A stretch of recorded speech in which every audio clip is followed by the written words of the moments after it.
Hey yo, what's the deal, fam? It's your man Eeze. Let's talk that Smif-N-Wessun Infinity album. Dropped February 21st, 2025 on Duck Down Music. The production, the bulk of it was done by the Soul Council. I believe all of it was done by the Soul Council. The collective with Ninth Wonder at the helm, including Crisis, Cash, Soundtrack, Muaf, I think Muaf is part of the crew, and Nas, the VA legend. They did the production on this album. I must say that prior to listening to this album, because the first record I heard was Elephant in the Room, I seen the video and I said, you know, when this album drops, I'm not going to compare it to anything because it's easy to do that, and not to mention The Shining dropped in '95, which made it the 30-year anniversary, so they've been on that run. So that's been in rotation a lot. So prior to pressing play, I told myself, listen, we're gonna take this music for what it is, and just thank God that the legends decided to drop again. Good rollout. I like the project. I'm not gonna say I love it, but I like it. There's some joints on it that I really appreciate. I love the fact that they always stay true to themselves, right? Never get caught up in the moment. They know who they are. You're gonna get those jewels. They even sprinkled in some songs for the ladies in there, and uplifting music, conscious rap in the sense that not just dropping jewels, but things that really feed the soul in a sense, right? Grown man rap. I know it's hard to believe that most of our favorite MCs from the 90s are approaching 50 or already there. And to see the elevation and the progression, to see where they began and that they actually took the time to mature and progress into men is very gratifying, because we pretty much essentially grew up with these individuals musically. My favorite tracks on the album will probably be Black Eminence.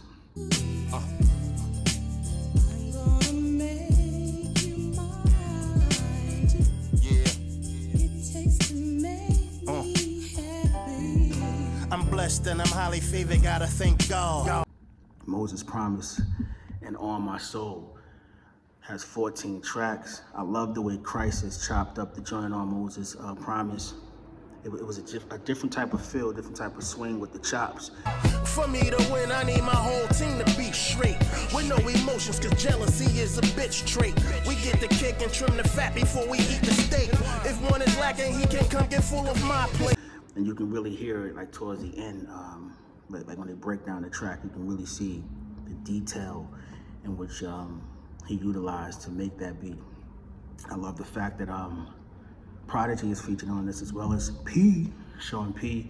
It's just good to hear their tonality, right? Sometimes you can play an old record and we'll always have that music, that classic music, near and dear to our hearts, but just to hear something new and fresh was something I gravitated towards. It was bittersweet in a sense because we really do miss them musically, you know what I'm saying? Like I stated before, we pretty much grew up with these individuals musically, so to see that they're no longer here, it's kind of heartbreaking in a sense, but I'm glad that Smif-N-Wessun Tech and Still was able to have some music in the vault and get the clearances to provide that to the people. As far as the sequencing goes, I think the sequencing is solid, but I will say this. The one thing that kind of hindered the album would be the mixing in a sense, and hear me out. There are some moments where I don't know if the beats that they used were 2 tracks, because it doesn't sound as if the engineer had the freedom to mix individual tracks in a sense. So a 2-track would be everything combined, right? And that's what they used to do in the mixtape era. Upload a 2-track and just rhyme on top of it. What you want is each individual track to be separated so you can EQ the snare separately or pan the hi-hats. Some of the beats, in particular Ninth Wonder's, which was Enjoy Your Life, when he flipped I Want You by Marvin Gaye. I want you.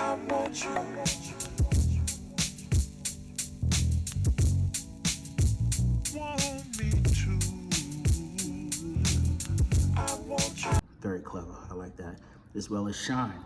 His drums are so squashed and compressed. It's like they compressed the life out of the drums and it doesn't knock it off.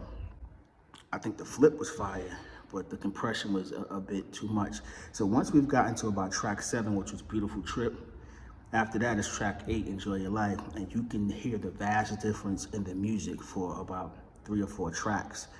Something is off with that mix, and I couldn't figure out who engineered it because they're not listed under the credits.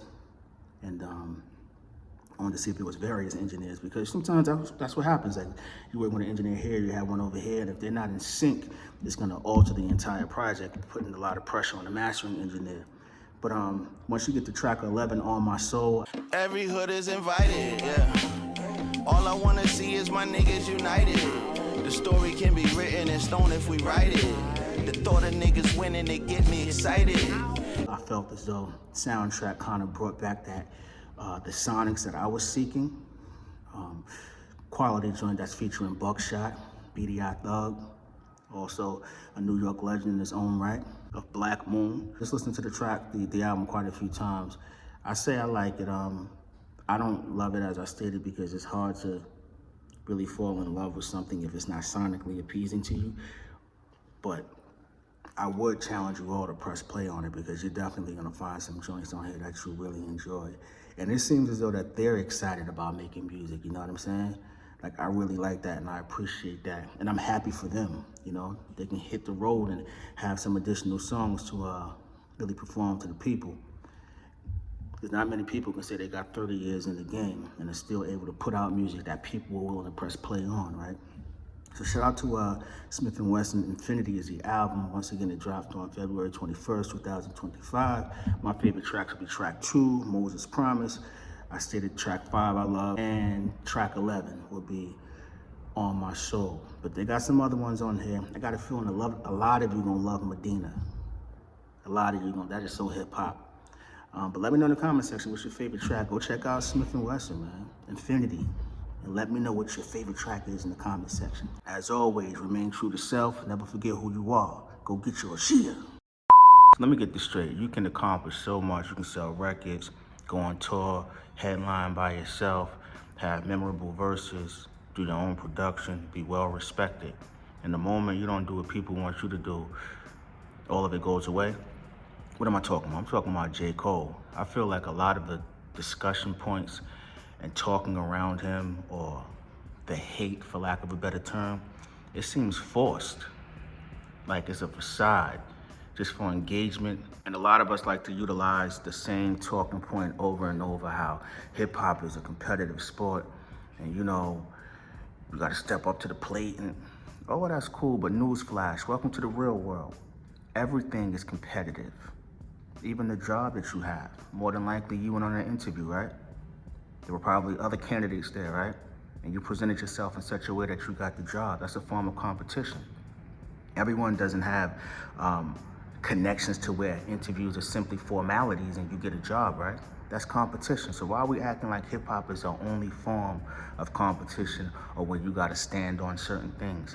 He didn't want to battle. And the more that we slice and dice it, the more it sounds as if we're just upset with another man that he didn't do what we wanted him to do. That's weird, that's immature, and it's outlandish behavior. I don't understand it. I don't care who it is. We can take J. Cole out of the equation and replace him with someone else. If someone doesn't want to battle, why do they have to battle? Ultimately, we ended up getting a great battle, right? An historic one, right? If he was involved, would it have played out this way? That's what I be saying, man. In order for us to get certain things, we have to accept the way the process was and get into that particular place. Because if you add one different variable, everything is different. And now we're comparing J. Cole and Freddie Gibbs. I like Freddie Gibbs, but let's not get carried away here. Let's not get carried away. Where's the comparison? I'm not understanding it. Let me know in the comment section. Where's the comparison? It's almost like we just be grasping at straws, because J. Cole came out with a new song, Clouds. It's quality, solid verses. So I'm not understanding what the issue is. And I know it sounds as if, I'm not a J. Cole apologist, but I'm one of those people who like to call out the nonsense. And a lot of it, like I stated early on in the video, seems as though it's forced, it's a facade. We're just disliking someone just because it's the popular thing to do. We're gonna act like he don't have elite freestyles. great features. We're gonna act like he don't have dope songs. We're gonna act like he don't have quality albums. Like, what's the issue here? We gotta let that go. I'm not sure what it is, but it just seems like fan bases are causing all of this. Drake fans are upset with Kendrick fans, so in order to feel superior, they have to talk down on J. Cole fans because he didn't involve himself in the beef, will ultimately lead to their favorite artist getting slaughtered. It's all manufactured, it's all nonsense. It's all the same regurgitated talking points. We're not gonna sit here, at least I'm not ever gonna be quiet about it and act like J. Cole can't rap. I'm not gonna act like he don't have dope features. Like, and this whole thing about he can't call himself the best anymore. Who made up these rules? Like, listen to some of the stuff we be saying. Yo, he can't call himself the best because he ain't get out there and battle. We've seen some of our most elite athletes not give maximum effort in playoff runs. And some are gonna say Braun, but there have been others. And somehow we put them in GOAT conversations. How is this any different? How is this any different? Can't pick and choose. If we're gonna lay down some groundwork or a foundation and some rules and regulations on how things should be, exercised, it should be the same across the board. Can't pick and choose because this is not your favorite rapper, so we're gonna implement some rules. J. Cole did nothing wrong. And judging the way things turned out, that was the most mature decision he could have made. Wives were named, kids were mentioned, lawsuits are pending. For what, our entertainment? Nah. I know how to put others before myself in a sense. Everything ain't for laughs and giggles. The battle went too far. It was cool when it was on wax, but they went too far and they got corny in some estimation. It really did.